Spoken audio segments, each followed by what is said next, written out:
What's going on, Men's Health Unscripted Nation? This is a very exciting interview. One of my very good friends, mentors, and someone who has just changed my life dramatically.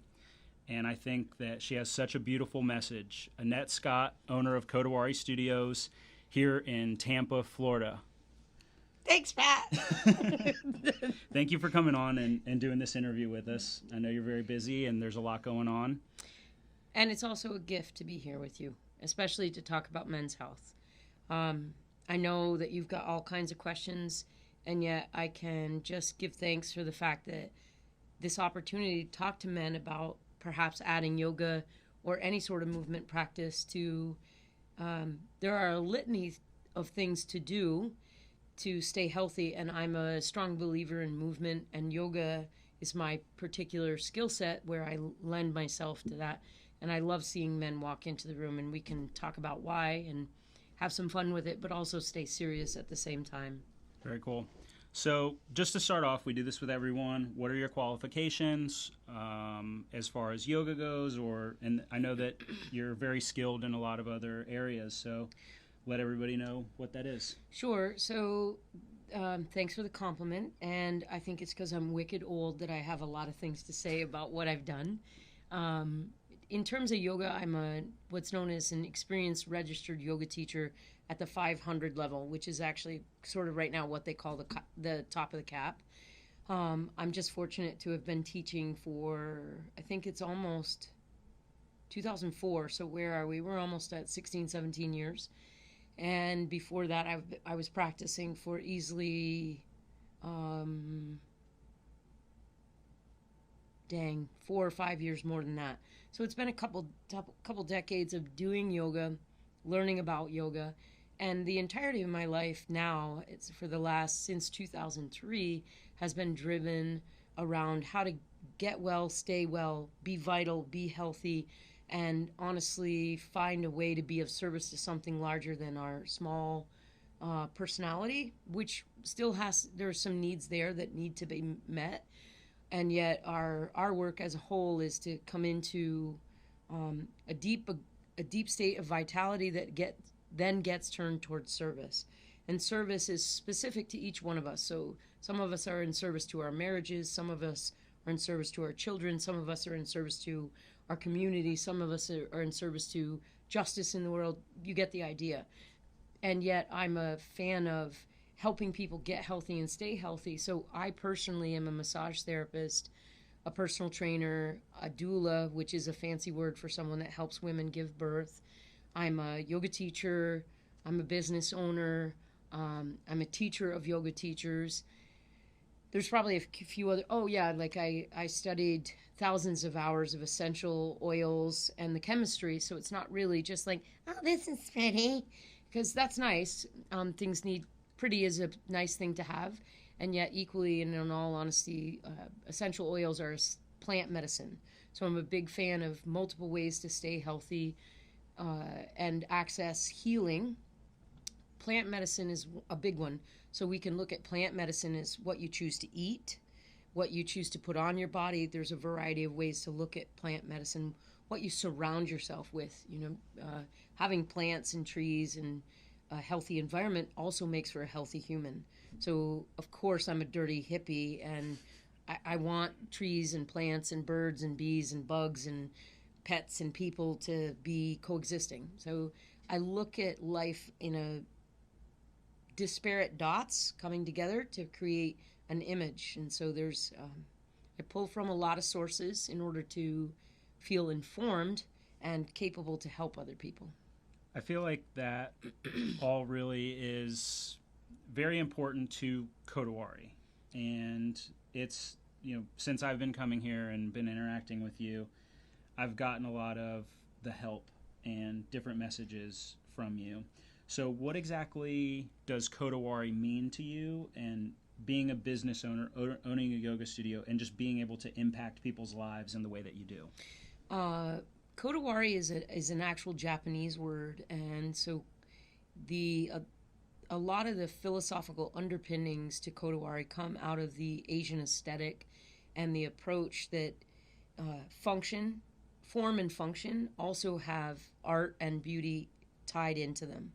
Otherwise, life is drab and dull and sort of very Protestant. Sorry to all you prods out there, but the idea that just because it has form and function doesn't mean it can't be beautiful is a big piece of it. That being said, Codawari in specific means that in honing our crafts, whatever your dharma or your craft is, there is a pursuit of perfection without the neuroses, because it can never be achieved, and yet the endeavor toward that, leaning in with the entirety of your being, is the journey that we choose to go on together. And so again, that for me fit as a title for this studio, because there's no one thing that gets it right. There's many things, and leaning into whatever specific need you have to get back to that centered, steady base of health and vitality that can then be turned towards service.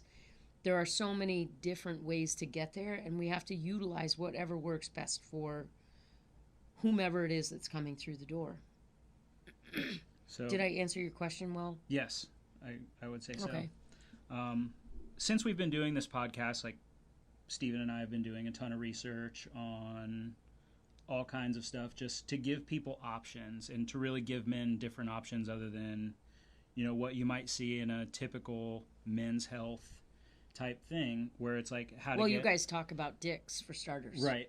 But and most people are like, you need to do push-ups.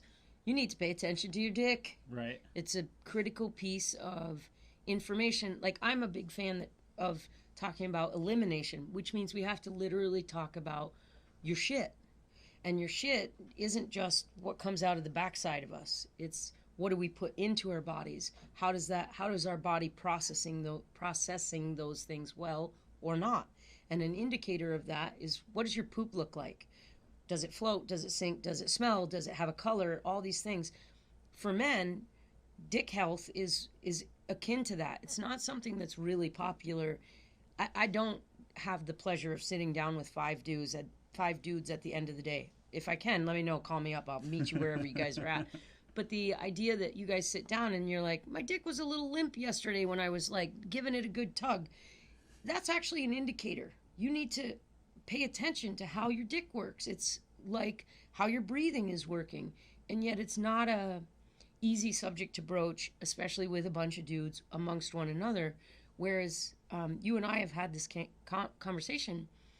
Breast cancer is something that women talk about with, yes, sadly we talk about it. Breast checks, how to check your breasts, all these things. Yeah, it may not pop up on every time you get together for a glass of wine. You guys get together, glass of wine, beer, or no alcohol. You're probably not going to say, like, how's your dick? How's your ball sack? And you really should, at least with your best of friends. Yeah. I mean, I know that the friends of mine that are girls are more than willing to say, oh, got a mammogram the other day. Yeah. And it's so free, but you don't really hear too many guys talking about, had my prostate checked. Had my prostate checked, or I'm feeling a little odd here. Or my sex drive is different, or right. My morning wood isn't so woody, or, it hurts when I pee. I know that's kind of a joke. We make jokes about that. But I happen to really, I'm going to be my usual self, so sorry to anybody that has yet to come to know me. I really like dick. I think it's a good thing. I happen to be oriented sexually toward dick. I like it. I want it to work well. I want men that have one to be robust in their expression of life. Having a healthy prostate, having a healthy testicles. Hope you have two. Some people only get one.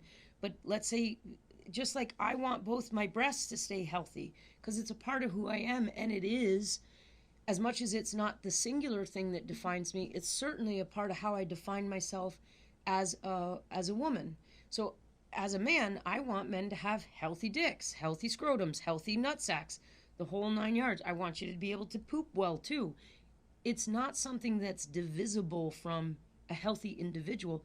It's a part of it.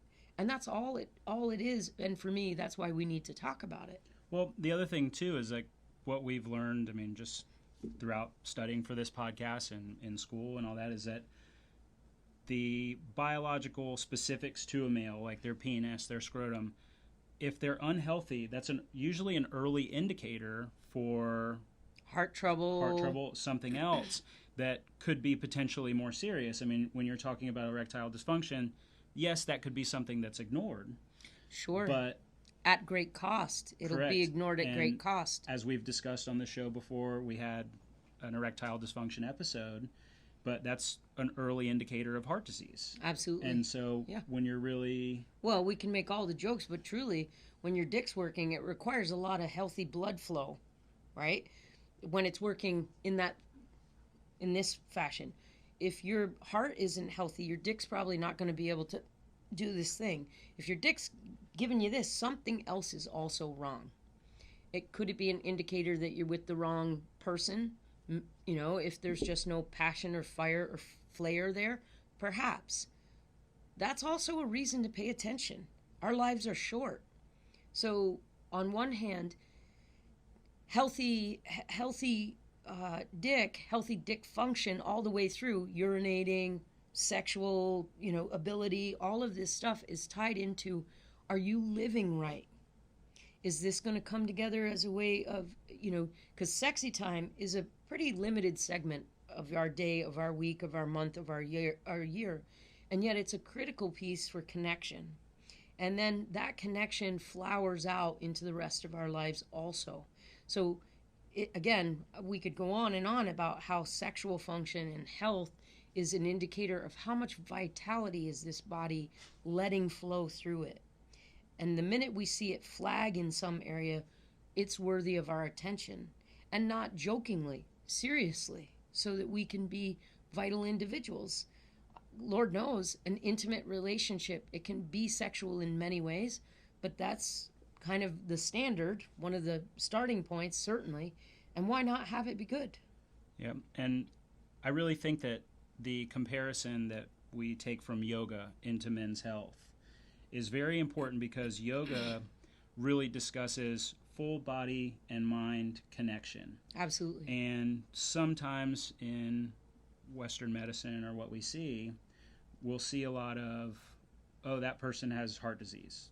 Maybe they're just a heart sitting on a table.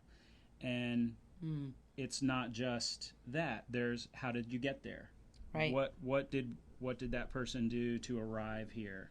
And how long did it take for them to get it diagnosed or get it checked? And so we see that a lot in medicine, but we kind of don't really see that as much in yoga, because it's so much more of a full body connection, and you're able to really understand what the body is telling you.